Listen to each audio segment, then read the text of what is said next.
What's going on, YouTube? JT is Reborn here, and welcome back to another edition of my DC comic book reviews. And in this video, we're talking about Batgirl issue number 11. This one's written by Tate Brownbaugh with Takeshi Miyazawa on art. And where we last left Cassandra, another assassin showed up because she's been fighting all sorts of assassin bloodlines.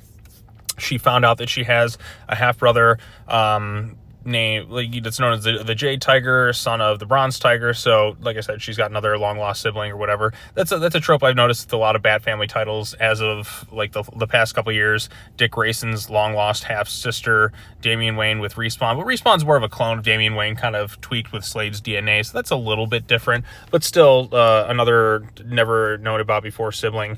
And, again, they come face-to-face with this some sort of bloodmaster in this bloodline, since Cass and them are bloodline members of it. They want him to go back with them to kind of rule alongside them, and they reject the offer. They get into a fight with this lady, and we also see they can do some sort of like blood bending. Kind of makes me think of Avatar: The Last Airbender, because they got some sort of mystical, like they made some pact with some sort of demons. We also see Richard Dragon watching on, and it kind of reminds him of his past life with Bronze Tiger, with like Richard Dragon and Shiva and Shiva's sister and all that past history that they had together, even callbacks to like David Kane and all that. The fight gets pretty intense. Cass's mask gets ripped to shreds, but then by the end of the issue, she somehow has kind of another one on. I'm assuming she has another one on standby, or maybe she just patched this one up, but I kind of like the image of the cowl kind of ripped to shreds and you see your face kind of slowly revealed, which I think is kind of cool. Cass still has like probably my favorite of like the Batgirl like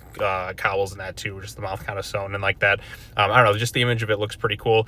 They get into a fight. The assassins kind of pulled away, but then we get another sword person. It just feels like they keep adding on a new person every one. Oh, here's this one group. Oh, wait, never mind. Here's someone else. Oh, wait, no, here's somebody else. I need you. You know my father. Yada, yada, yada, blah, blah, blah. Nissa Al Ghul, she's doing some stuff with the League of Shadows. They're trying to restore it, but we got other factions at war with us, too. We're going to need your help. It's like, okay, we'll go along with this journey. And Bronze Tiger's like, here you go. The Jade Tiger needs his claws. So go ahead. I've kept you here for long enough. Go on this adventure with your sister. Cass, looks like your mask is all patched up or something, or maybe you had a spare.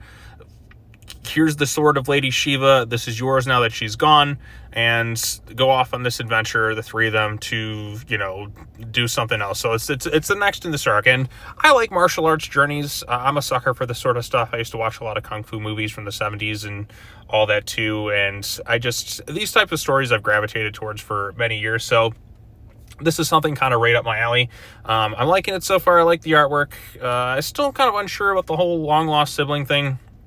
But you know what? It kind of makes sense in a way, because with the history of these various DC martial artist characters and having Cass go on this journey. Now that Nissa Al Ghul's involved, I do feel like they should be bringing other Al Ghul family members into this thing. Like, where is Talia in all of this? I feel like I haven't seen her character in a while. I feel like she should be involved if her sister's back and all that too. You could bring Damian along the story too. That would have been a cool storyline to see him and Cass work together on this thing, because it's both their bloodlines kind of intertwined in some sort of way.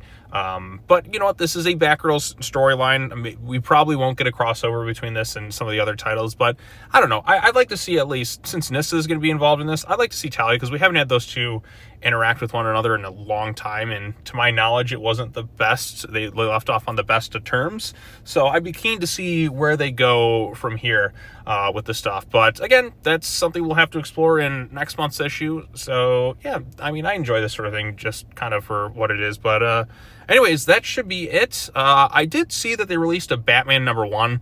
I haven't read it yet. If you guys want me to cover it, let me know in the comment section down below. I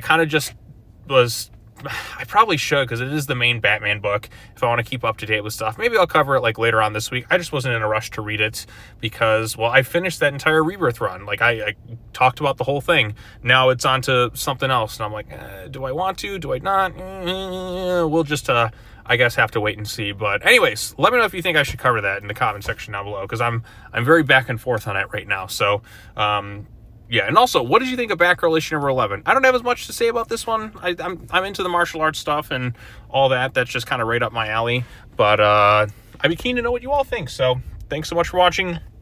As always, take care now. Bye-bye then. And I will see you all in the next video. Peace out.